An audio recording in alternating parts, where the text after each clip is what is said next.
Hey everyone, I'm Maria, and this is my burnout story. So I am a 911 operator. I've been a 911 operator for the last 13-ish years. And I've actually been off on a stress leave for the last year and a bit from work, just recovering from burnout and a little bit of PTSD. And so it's a little awkward for me to come out here and tell you this story because vulnerability is not necessarily the top quality of a 911 operator. And on top of that, I haven't even really shared a lot of this with friends or family, but I feel like it's important to share.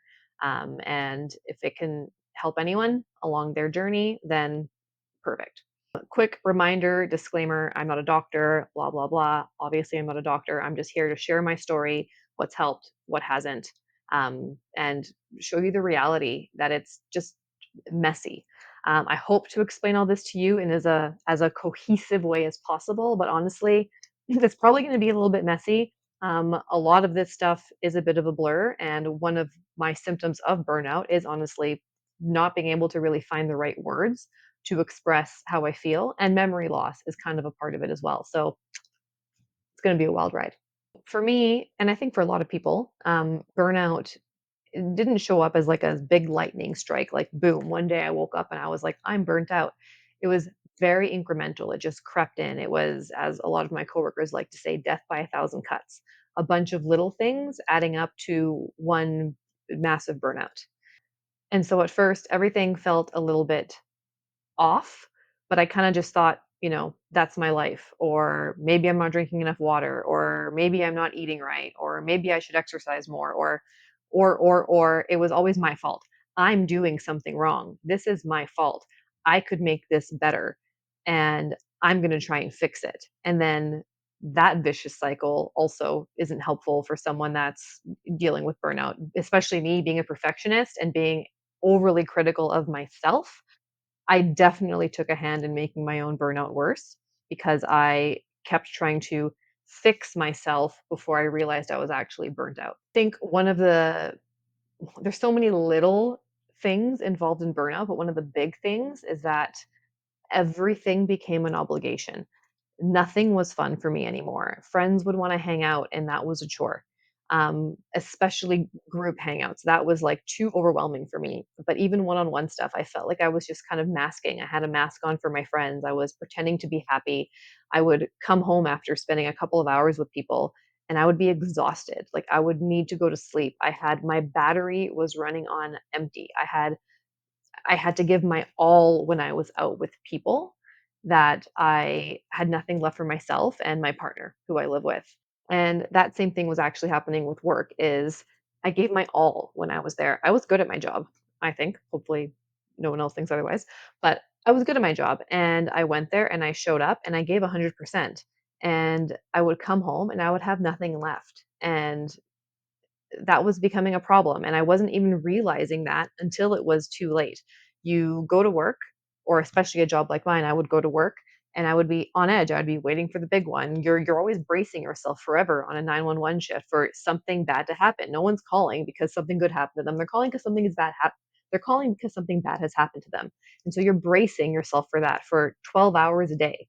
And that gets to you. That mentality, that pressure of that job was seeping into my regular day-to-day life. I was constantly bracing for some emergency to happen that was not going to happen. I was constantly putting this pressure on myself to do more, to make dinner, to work out, to meditate, to do breath work. Everything was pressure. Everything was an obligation. Everything was a to-do list to get done and to get done immediately. It's like time was always of the essence, and I couldn't shake that feeling. I was just feeling it all the time. I was experiencing sleep panic. So if I would go to bed at night, the moment I would start to kind of fall into sleep, I would like wake up with this weird panic in my chest. My heart would feel like it was beating out of my chest. And so it was almost just like I would get panic attacks, but it was only related to sleep, especially on nights before I actually had a shift to work. I was like so worried about getting enough sleep, so worried about getting quality sleep that it was impeding my sleep. Other things like road rage, my road rage was like through the roof. I never used to have road rage. I was not like, I always like to, go places fast, but I wouldn't freak out the way I was freaking out in the car. Just all these little inconveniences in life that we all deal with on a day to day basis threw me over the edge. I could not handle it. And that was not me. That's not who I am as a person. I am an impatient person. I will fully admit that, but I don't lose my shit driving from A to B. That's not me.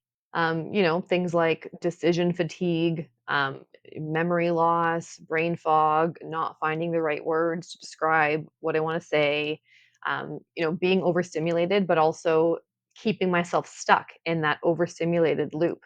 Like I would be exhausted from work, come home and then doom scroll on my phone and think that I was resting, but that's not rest. And, we all know that this is kind of advice for everyone in the world, but that's not rest.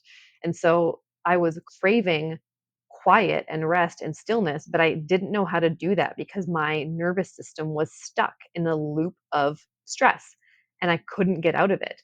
And so if I scrolled, I was still stressed, but I also was stressed even if I didn't scroll because I just didn't know what to do or how to make myself comfortable. I just felt so stuck. Like, I don't even know how to describe it. I just felt stuck, like I was a hamster on a wheel and I could not get off that wheel. My legs just kept spinning and spinning and spinning, and the answer was so simple, "Well, just get off the wheel and sit there and rest," but it's just so much easier said than done. And I think this kind of points out an important topic as well, is that you really don't know what someone else is carrying. I held it together at work, or at least I think I held it together at work. Maybe my coworkers like, "No, Maria, you didn't. You look like a freaking psycho." But I think that I held it together at work, but I held it together so well at work that I could not hold it together outside of work. And that's when my personal life suffered, my relationships suffered. Um, I was suffering. I just didn't have it in me to do anything when I wasn't at work. All of my energy and effort was given at the job.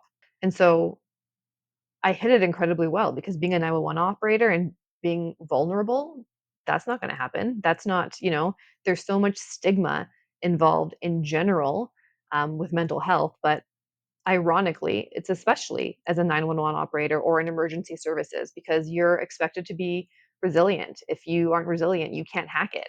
I think there is a common understanding between me and my colleagues that, there are hard calls and there are hard days, but to take, a year off to get better, there's a lot more of a stigma to that, that you're broken almost, or you're coming apart at the seams, or that you're damaged goods, basically, that you weren't strong enough. And I think with a job like that as well, with the first responder job, a lot of us are type A and a lot of us are control freaks. And to show that lack of control, that we could not control our emotions and our feelings, and that we were kind of becoming unraveled or we were becoming unhinged, it shows weakness. And none of us want to show weakness, but um, showing weakness, I think, is a path to healing, as lame and corny as that sounds. And then on top of that, I was living with my partner who works from home. So when I would actually have my days off, I would never really had alone time. He was always around, and while he respected me and my time alone, it's just knowing that there's always a person there started to also drive me crazy. I didn't have my own space and my own time to just do whatever the hell I wanted. There was always another person there. And that's why I kind of said in my first video, I can't imagine going through all this and also being a parent, and being, responsible for little humans, because that's just, next level. It's incredibly difficult. All the power to you guys. But it definitely made things harder feeling like I didn't have my own space. Even though that wasn't necessarily true, it was like a feeling and a thought that I couldn't shake.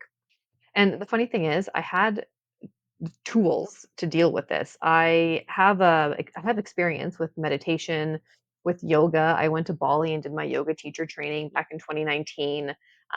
Learned a bunch of different meditation techniques that I did use semi regularly, but even with these tools, I still fell into burnout. I still completely lost touch with myself and became not okay.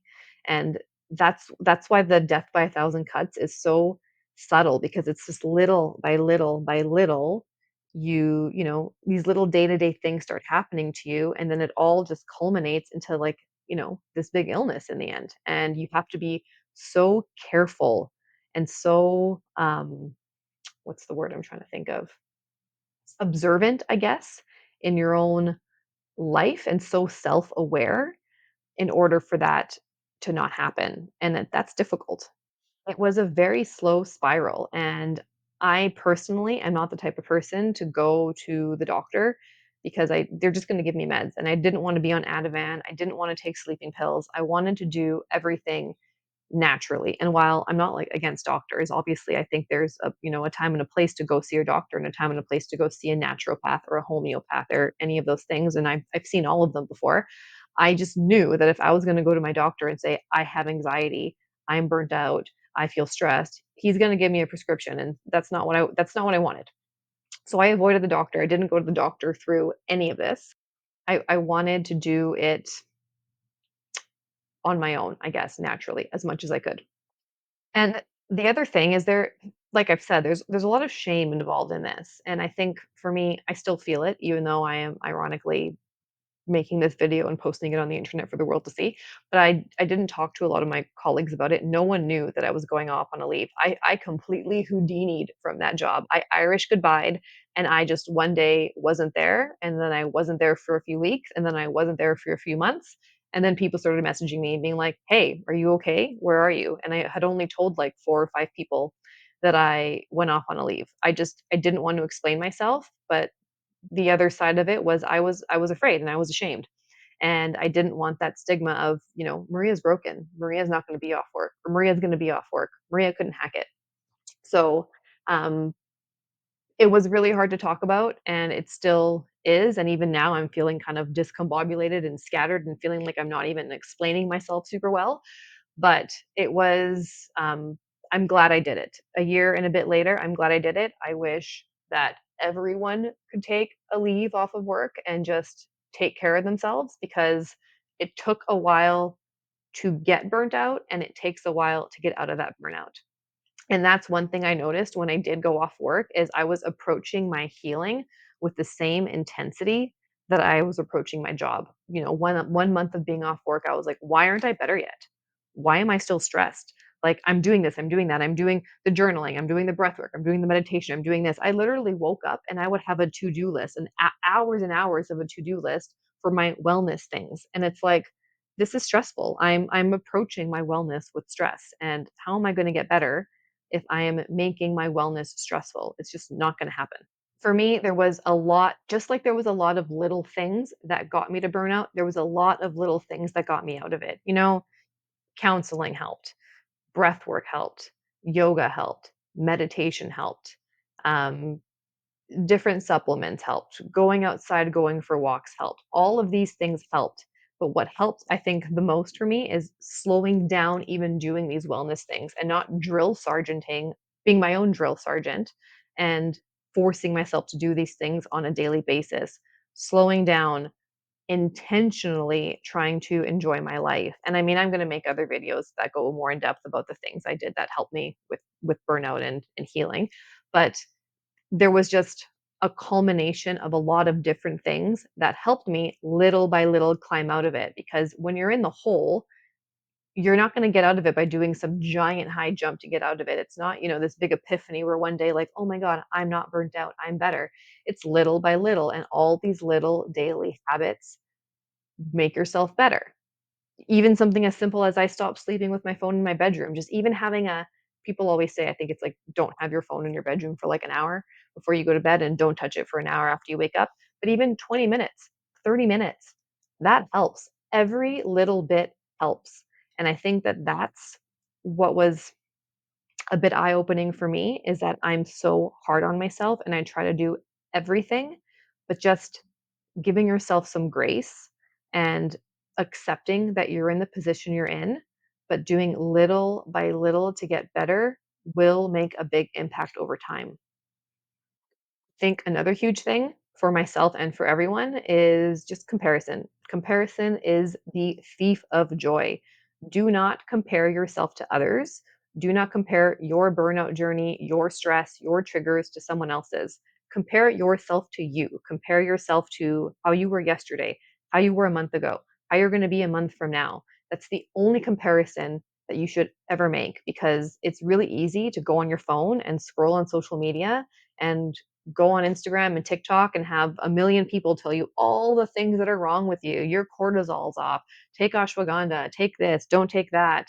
Don't go on your phone, get morning sunlight, do your ice baths. Like, can everyone just shut the fuck up for a second and stop telling me what to do?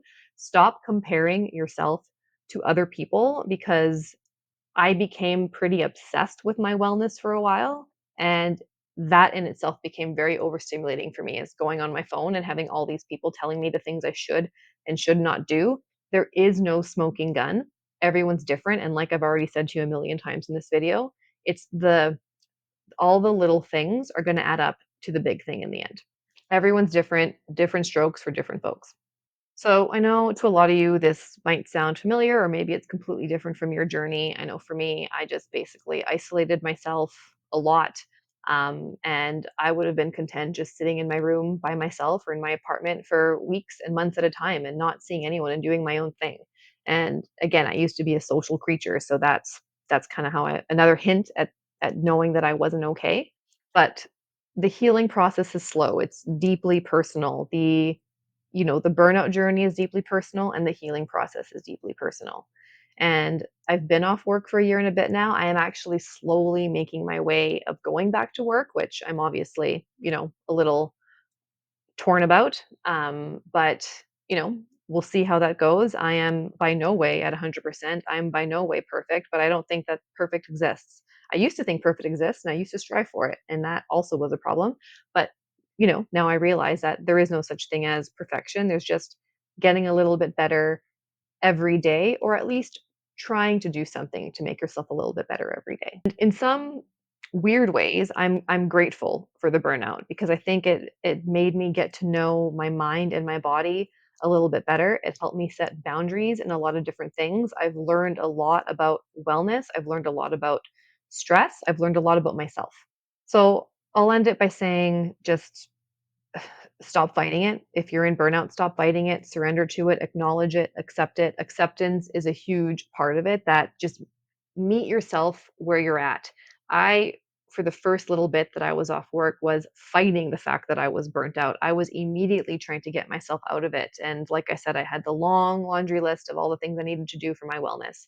But I think if you just accept where you're at and then acknowledge that every day you're maybe doing a little something, even if it's 5 minutes a day, a little something to make yourself better. Give yourself some grace, accept yourself, talk to yourself the way you would talk to your best friend. What would you say to your best friend if they came up to you right now and said that they were feeling the way you're feeling?